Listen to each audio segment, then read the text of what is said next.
नमस्कार. मी आर्किटेक्ट दीपक बाचल गेली 40 वर्ष आर्किटेक्ट आणि इंटिरियर डिझायनर म्हणून काम करतो आहे. Bharati Vidyapeeth, symbiosis, MIT, LIC, NIA, ARAI अशा अनेक संस्थांबरोबर मी काम केलं.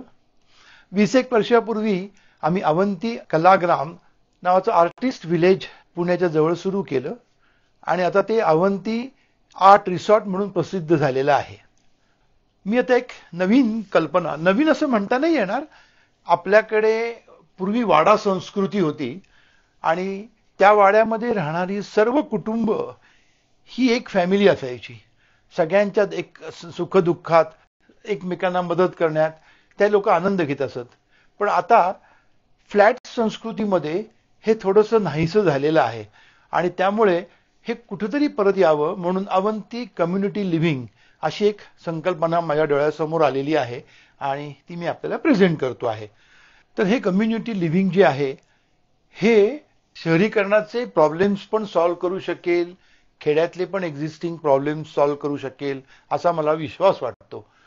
आता जर आपण शहरांकडे बघितलं तर त्यांची इतकी हॅफॅझार्ड वाढ होत चालली आहे आणि त्याला एंड कुठे हे समजत नाहीये.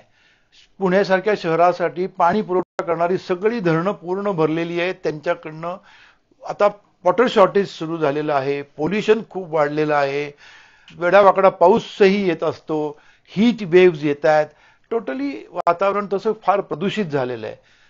आणि त्याविरुद्ध बघितलं तर आपल्याकडची खेडी इतकी सुंदर आहेत पण ती आता डेझर्टेड होत चाललेली आहेत. कारण इथली जी यूथ आहेत ते कामानिमित्त आपल्या फॅमिलीजना घेऊन शहरांकडे गेलेली आहेत. गावांकडे फक्त वडीलधारी मंडळी आहेत आणि आता ती मंडळी इतकी म्हातारी पण आहेत की त्यांना स्वतःची जी शेती आहे ती पण सांभाळता येत नाहीये.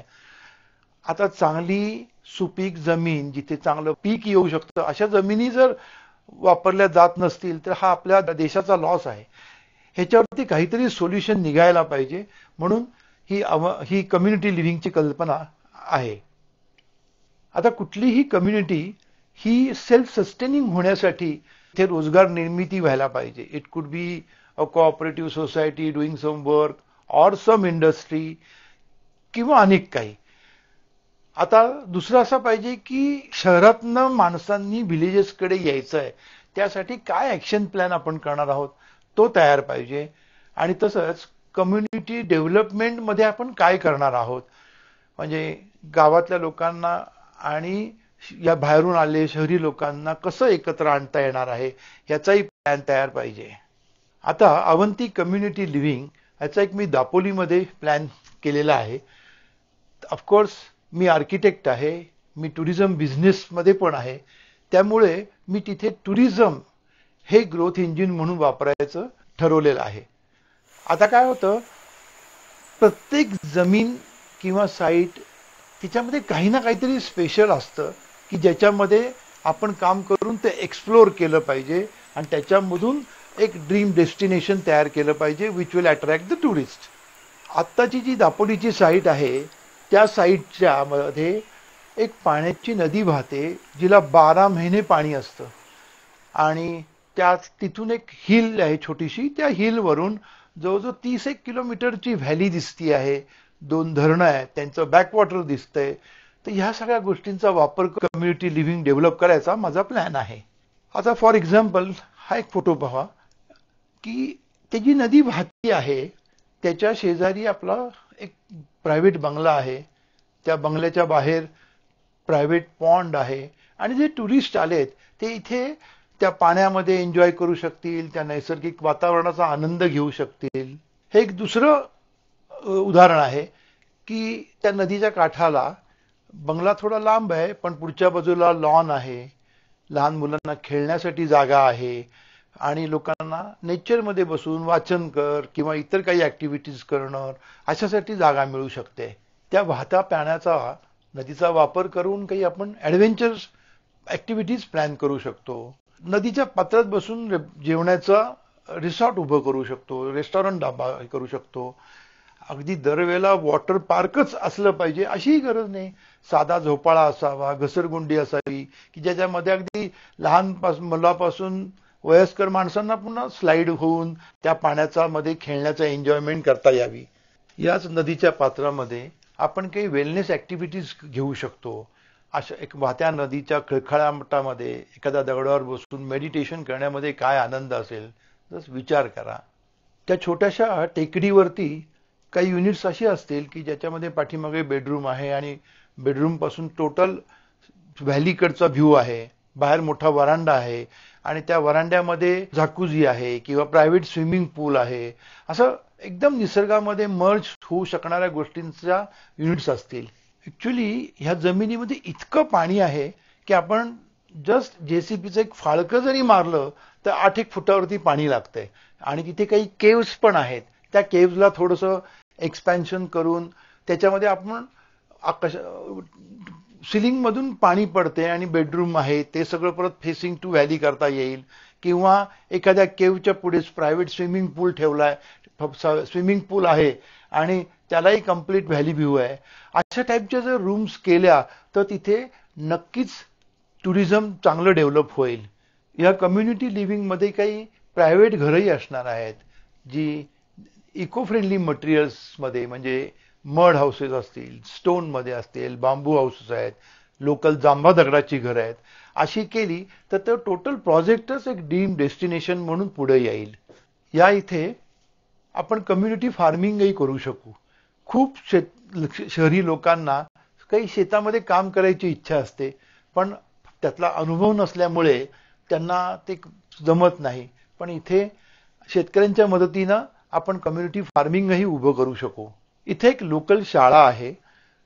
खरंच त्या शिक्षकांचं, त्या मॅनेजमेंटचं कौतुक करायला पाहिजे की त्यांनी इतक्या खेड्या गावातून पण इतक्या सुंदर शाळा त्या मेंटेन केलेल्या आहेत. पण त्यांनाही आता थोडंसं प्रॉब्लेम जाणवतो की जेवढी संख्या मुलांची कमी कमी होत चाललेली आहे त्यामुळे आपल्याला त्यांनाही काही मदत करायला लागेल. त्यांच्याकडच्या काही फॅसिलिटीज आपल्याला अपग्रेड करून द्याव्या लागतील. त्याचबरोबर तिथं एक गुरुकुल पॅटर्नवरती स्कूल सुरू करायचा पण प्लॅन आहे की जिथल्या क्लासरूम ह्या निसर्गात असतील, कोणी झाडाखाली असेल, कुठे नदीच्या काठी असेल, कधी डोंगरावरती असेल आणि त्यातल्या काही फॉर्मल एज्युकेशनसाठी ज्या शाळाला आपण मदत करतोय त्यांचं इन्फ्रास्ट्रक्चर आपण वापरू शकू.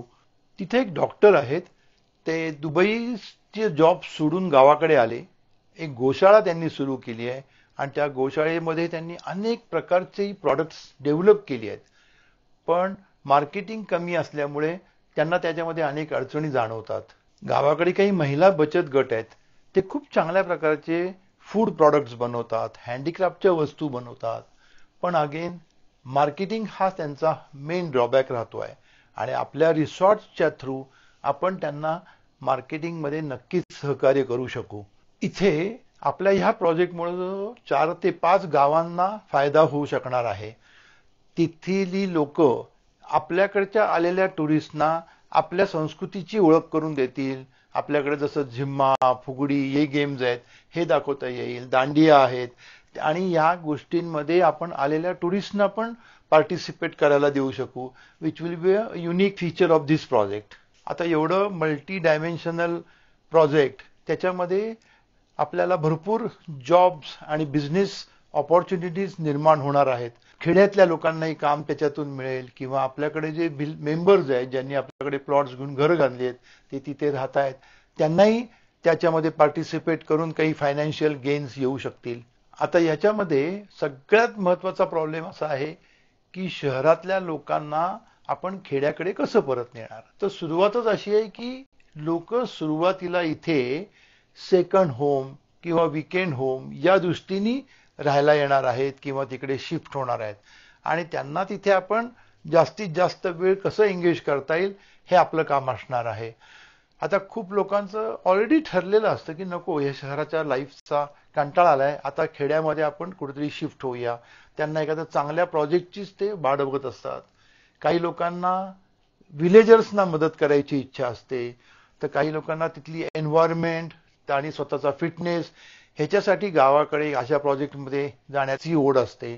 इथलं राहणीमान स्वस्तात असतं कारण जमीन स्वस्त आहे, घरं स्वस्त आहेत, एकंदरीत शहरातल्या घराचं भाडं इतकं त्यांना मिळू शकतं की त्या फॅमिलीज इथे आनंदाने राहू शकतील. तसंच आपल्याला जे काही जॉब आणि बिझनेस अपॉर्च्युनिटीज निर्माण केल्यात त्याच्यातून लोकांना फायनान्शियल गेन्स पण मिळू शकतील.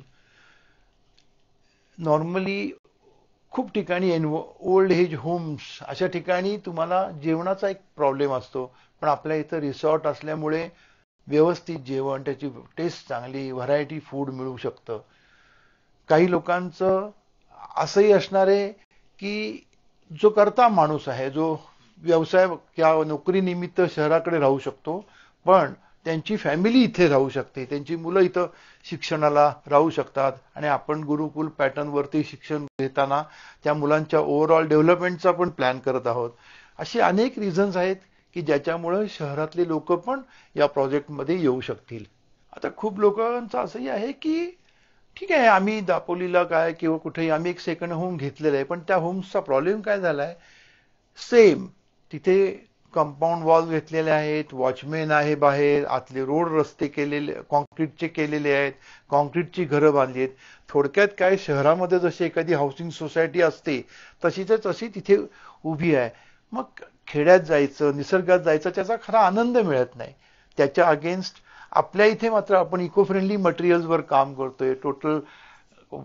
टोटल डेव्हलपमेंट ही रस्टिक असणार आहे. 80% झाडी आपण मेंटेन करतो आहोत आणि इथे खूपशा इंटरॅक्टिव्ह स्पेसेस निर्माण करून लोकांचं एकमेकांच्यात मिक्सअप होणं याच्यावर काम करणार आहोत. आता पहिल्या फेजमध्ये आपण रिसॉर्टवरती काम करतो आहोत. हे 25 ते 30 युनिट जी आहेत ती इन्व्हेस्टर्स लोक आपल्या रिसॉर्ट कंपनीला जॉईन होतील आणि ती युनिट्स ते ओन करतील आणि कंपनी हे रिसॉर्ट मॅनेज करून त्यातला काही पार्ट या इन्व्हेस्टर्सना देतील. या प्रोजेक्टमध्ये आर्किटेक्ट्स, डिझायनर्स, टेक्निशियन्स, एज्युकेशनिस्ट, ॲग्रिकल्चरलिस्ट आणि लाईक माइंडेड लोक यांना ज्यांना याबरोबर काम करायची इच्छा आहे, या प्रोजेक्टशी निगडीत राहायची इच्छा आहे, त्यांनीही आम्हाला संपर्क करावा. धन्यवाद. Thank you very much.